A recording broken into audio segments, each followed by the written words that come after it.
దీనికి 2 కారణాలు. ఒకటేమో కొత్తగా వచ్చిన వేరియంట్ క్లాడ్ 1B అనేది చాలా వేగంగా వ్యాప్తి చెందుతుంది. దాదాపు లేటెస్ట్ రిపోర్ట్స్లో దాదాపు కేసులు 1,00,000 దగ్గర అవుతున్నాయి ఇప్పుడు ఆ దేశాల్లో. అది కాకుండా ఇది పక్క దేశాలకి, ముఖ్యంగా ఆ సెంట్రల్ ఆఫ్రికా నుంచి ఇది ఈస్ట్ ఆఫ్రికా వరకు వచ్చిందంటే పక్కనున్న రవాండా కానివ్వండి, ఉగాండా, బురుండి, కేన్యాకు వచ్చింది. అలాగే సౌత్ ఆఫ్రికాలో కొన్ని కేసులు బయటపడ్డాయి.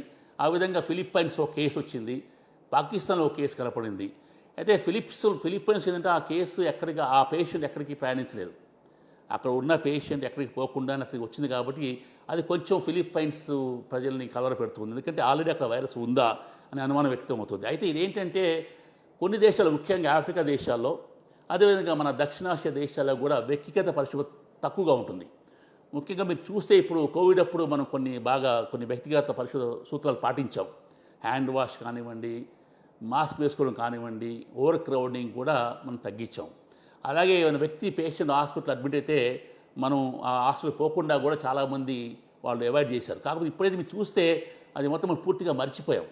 మన దేశంలో వ్యక్తిగత పరిశుభ్రత, అది నగరం కావచ్చు, పట్టణం కావచ్చు, గ్రామం కావచ్చు, పర్సనల్ హైజీన్ తక్కువ. మనకు చిన్నప్పటి నుంచి ఎందుకో అది నేర్పించారు, స్కూల్లో కానివ్వండి, మన ఇంట్లో కానివ్వండి. దానివల్ల ఇలా వస్తే ఒకవేళ కేసు మనకున్న ఓవర్ క్రౌడింగ్ కానివ్వండి, మన హాస్పిటల్లో ఉండే ఎక్కువ పేషెంట్స్ కానీ దీనివల్ల ఇది తొందరగా ఎక్కువ కేసులు వచ్చే అవకాశం ఉందని, ముఖ్యంగా ఆఫ్రికా దేశాలు, అదేవిధంగా మన ఏషియా దేశాల్లో కూడా ఎక్కువ అవకాశం ఉందని WHO ఈ విషయాన్ని ప్రకటించారు ఎమర్జెన్సీగా. అది కాకుండా కోవిడ్ అప్పుడు WHO చాలా విమర్శలు ఎదుర్కొంది, సరిగ్గా డీల్ చేయలేదని.